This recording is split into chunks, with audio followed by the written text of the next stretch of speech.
जगन्नाथ रथ यात्रा 27 जून 2025 को मनाई जाएगी और उत्सव 13 जून से शुरू होगा। प्रभु जगन्नाथ स्वामी की रथ यात्रा कब से और किस कारण से प्रारंभ हुई, इस संबंध में हमें कई तरह की कथाएं मिलती है। पहली कथा, जब राजा इंद्रद्युम्न ने जगन्नाथ, बलभद्र और सुभद्रा की मूर्तियां बनवाई तो रानी गुंडीचा ने मूर्तियां बनाते हुए मूर्तिकार विश्वकर्मा और मूर्तियों को देख लिया, जिसके चलते मूर्तियां अधूरी ही रह गई। तब आकाशवाणी हुई कि भगवान इसी रूप में स्थापित होना चाहते हैं। इसके बाद राजा ने इन्हीं अधूरी मूर्तियों को मंदिर में स्थापित कर दिया। उस वक्त ही आकाशवाणी हुई कि भगवान जगन्नाथ साल में एक बार अपनी जन्मभूमि मथुरा जरूर आएंगे। स्कंद पुराण के उत्कल खंड के अनुसार राजा इंद्रद्युम्न ने आषाढ़ शुक्ल द्वितीया के दिन प्रभु के उनकी जन्मभूमि जाने की व्यवस्था की। तभी से यह परंपरा रथ यात्रा के रूप में चली आ रही है। दूसरी कथा, एक दूसरी कथा भी जिसके अनुसार सुभद्रा के द्वारिका दर्शन की इच्छा पूरी करने के लिए श्री कृष्ण और बलराम ने अलग अलग रथों में बैठकर यात्रा की थी।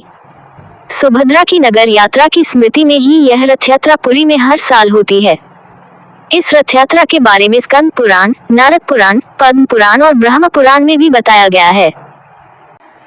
तीसरी कथा, एक बार राधा रानी कुरुक्षेत्र में श्री कृष्ण से मिलने पहुंची और वहां उन्होंने श्री कृष्ण से वृंदावन आने का निवेदन किया।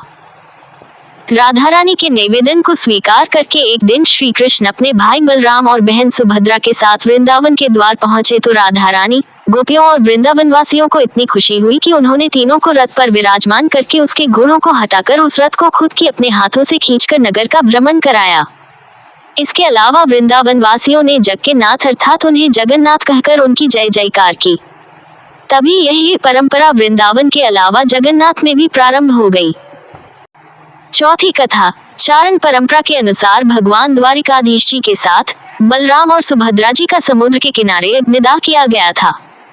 कहते हैं कि उस वक्त समुद्र के किनारे तूफान आ गया और द्वारिकाधीश जी के अधजले शव पुरी के समुद्र के तट पर बहते हुए पहुंच गए।